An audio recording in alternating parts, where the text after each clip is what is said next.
Hello everyone, आज आपण शिकणार आहोत 4 mm चा मणी। हा जो मी दाखवला आहे तो आहे 4 mm चा मणी।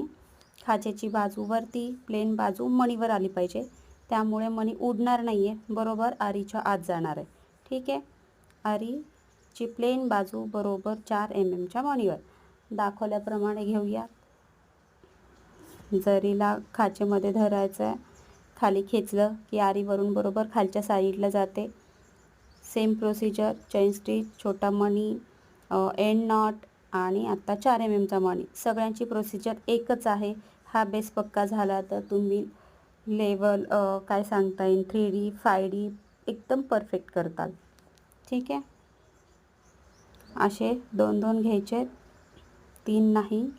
हे मी 4 का घेतलेले आहेत, 2-2 सोडते बघा। ठीक आहे, 2च सोडले, परत 2 असे 2-2 घेऊन सोडायचे। 2 पेक्षा जास्त 3 घ्यायचे नाहीत, 2 पेक्षा कमी 1 घ्यायचा नाही, त्याने फिनिशिंगला प्रॉब्लेम येतो आणि वर्क लूज पडतं। ठीक आहे, परत ते जरी वगैरे लूज दिसली, मणी हलतात वगैरे, तो प्रॉब्लेम क्रिएट होतो। त्यामुळं ना ते तसं पकडायचंच नाही आहे। 2-2 मणी घेतले ना परफेक्ट एकदम।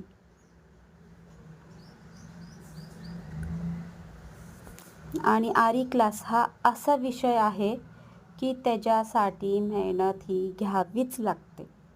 कितीही तुम्ही म्हणजे तुम्हाला असं वाटलं चला आपण आता एवढं मी जेवढं दाखवते तेवढंच तुम्ही केलं, अजिबात नाही चालणार।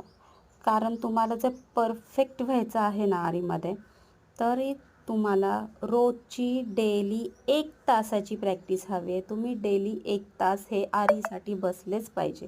जसे तुम्ही क्लासेस वगैरे लावले की जाता, तुम्हाला थोडं ना थोडं वर्क करावंच लागतं। तेच तुम्ही घरी बसून सुरुवातीला स्वतःसाठी वेळ काढून एवढंच करा की डेली आपला मी जे अपलोड करते ना, तुम्ही कोणताही दिवसातला 1 तास सिलेक्ट करा की हा आपला क्लासचा टायमिंग आहे।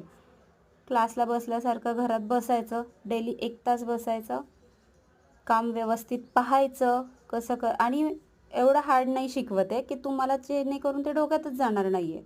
खूप हार्ड नाही आहे, बिलकुल हार्ड नाही आहे। आणि आत्ता मी दाखवते एंड नॉट जर आपण चुकीच्या दिशेने घेतली तर सगळं वर्क निघलं आहे। एंड नॉट चुकीच्या दिशेने घेतली तर आपलं वर्क सगळं निघून जातं। म्हणून सुरुवातीलाच मी एंड नॉट परफेक्ट कसा टाकायचा दाखवलेला आहे। ती व्हिडिओ तुम्ही परत एकदा पहा आणि प्रॅक्टिस करा। धन्यवाद।